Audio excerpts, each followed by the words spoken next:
अली साईं जा ख़ादिम सदाए ठरंदा आहियूं। अली साईं जा ख़ादिम सदाए ठरंदा आहियूं। मिठो मन ठार अलिया हा मिठो मन ठार अलिया ही खोले चवंदा आहियूं। अली साईं जा ख़ादिम सदाए ठरंदा आहियूं। अली साईं जा ख़ादिम सदाए ठरंदा आहियूं। सुहिणो असांजो आहे रहबर ऐं हूं असां सभु उन जा नौकर। सुहिणो असांजो आहे रहबर ऐं हूं असां सभु उन जा नौकर। असां साराह उन्हीअ जी ख़ुशीअ सां पढ़ंदा आहियूं। असां साराह उन्हीअ जी ख़ुशीअ सां पढ़ंदा आहियूं।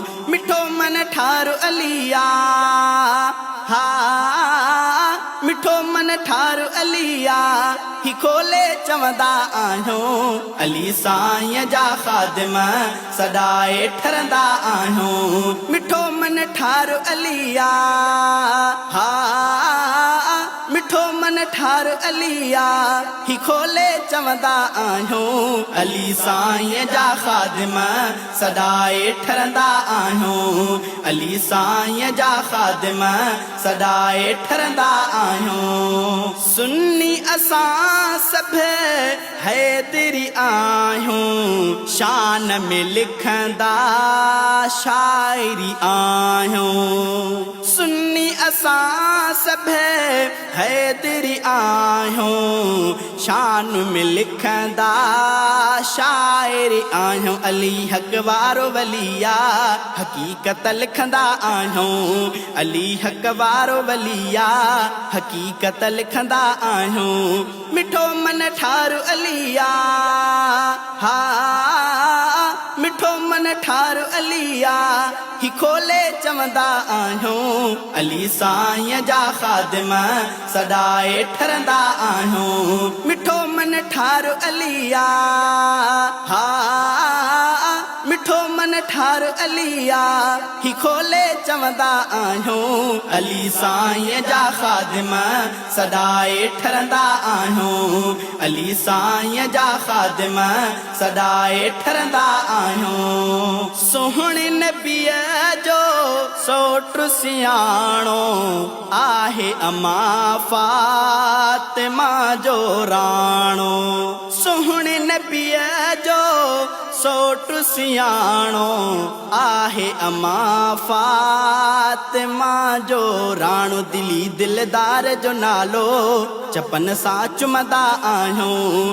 दिली दिलदार जो नालो चपन सां चुमंदा आहियूं। मिठो मन ठार अलिया हा मिठो मन ठार अलिया ही खोले चवंदा आहियूं। अली साईं जा ख़ादिम सदाए ठरंदा आहियूं। मिठो मन ठार अलिया हा मिठो मन ठार अलिया ही खोले चवंदा आहियूं। अली साईं जा ख़ादिम सदाए ठरंदा आहियूं।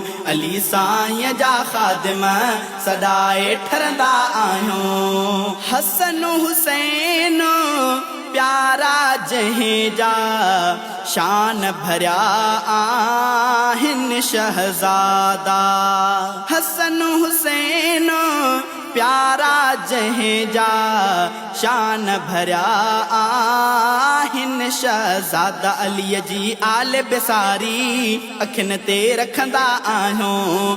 अलीअ जी आल बेसारी अखियुनि ते रखंदा आहियूं। मिठो मन ठार अलिया हा मिठो मन ठार अलिया ही खोले चवंदा आहियूं। अली साईं जा ख़ादिम सदाए ठरंदा आहियूं। मिठो मन ठार अलिया हा मिठो मन ठार अलिया ही खोले चवंदा आहियूं। अली साईं जा ख़ादिम सदाए ठरंदा आहियूं। अली साईं जा ख़ादिम सदाए ठरंदा आहियूं। मन जी मिट्टी भी शहजादा आसुरमो समझी हैदर जे कदे मन जी मिट्टी भी शहजादा आसुरमो समझी असां जो सोणो इमामा मने ख़ुशि जीअंदा आहियूं असां जो सोणो इमामा मने ख़ुशि जीअंदा आहियूं मिठो मन ठार अलिया हा मिठो मन ठार अलिया ही खोले चवंदा आहियूं अली साईं जा ख़ादिम सदाए ठरंदा आहियूं अली साईं जा ख़ादिम सदाए ठरंदा आहियूं मिठो मन ठार अलिया हा मिठो मन ठार अलिया ही खोले चवंदा आहियूं अली साईं जा ख़ादिम सदाए ठरंदा आहियूं अली साईं जा ख़ादिम सदाए ठरंदा आहियूं।